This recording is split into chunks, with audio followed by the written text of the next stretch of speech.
জাতীয় সংসদ ভবনের দক্ষিণ প্লাজায় মঙ্গলবার শপথ গ্রহণের মধ্য দিয়ে যাত্রা শুরু করবে বিএনপি নেতৃত্বাধীন সরকার। সকাল 10টায় সদ্য নির্বাচিত হওয়া সংসদ সদস্য ও বিকেলে মন্ত্রিসভার শপথের মধ্য দিয়ে নির্বাচিত এই সরকারের যাত্রা শুরু হবে। বিশাল এই মহাযজ্ঞকে সামনে রেখে প্রস্তুতিও নিয়ে রেখেছে অন্তর্বর্তী সরকার। শপথের দিন মন্ত্রিসভার সদস্যদের আনা নেওয়ার জন্য প্রস্তুত করে রাখা হয়েছে 50টির অধিক বিলাসবহুল গাড়ি। সংশ্লিষ্ট সূত্রগুলো বলছে, মন্ত্রিপরিষদের নির্দেশনা অনুযায়ী গাড়িগুলো প্রস্তুত করেছে যানবাহন অধিদপ্তর। দুর্ঘটনা বা অনাকাঙ্ক্ষিত পরিস্থিতি এড়াতে 50টি গাড়ি ছাড়াও অতিরিক্ত যে গাড়িগুলো দেওয়া হবে সেগুলোতে করেও নিয়ে আসা যাবে মন্ত্রীদের। আর মন্ত্রীদের নিজ বাসা থেকে শুরু করে সংসদ ভবন পর্যন্ত গাড়িগুলোকে দেওয়া হবে ভিআইপি প্রোটোকল। এ বিষয়ে মন্ত্রিপরিষদে দায়িত্বরত এক কর্মকর্তা জানিয়েছেন, নতুন মন্ত্রিসভার সদস্য যদি বাড়ে তবে সে অনুপাতে গাড়ির সংখ্যাও বাড়ানো হবে।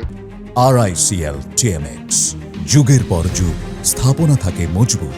তবে আপাতত 50টির অধিক গাড়ি মন্ত্রিপরিষদের নির্দেশনা অনুযায়ী প্রস্তুত করে রাখা হয়েছে। সরকারি যানবাহন অধিদপ্তরের পরিবহন কমিশনার অতিরিক্ত সচিব মোহাম্মদ খায়রুল কবির এ বিষয়ে গণমাধ্যমকে জানিয়েছেন, মন্ত্রিপরিষদ বিভাগের নির্দেশনা অনুযায়ী গাড়িগুলো এখন মন্ত্রীদের আনা নেওয়া করার জন্য পুরোপুরি প্রস্তুত। তবে ঠিক কতগুলো গাড়ি লাগবে সেটি শপথের দিন মন্ত্রিপরিষদ বিভাগ থেকে চূড়ান্তভাবে জানানো হবে। সে অনুযায়ী প্রয়োজনীয় ব্যবস্থা নেওয়া হবে।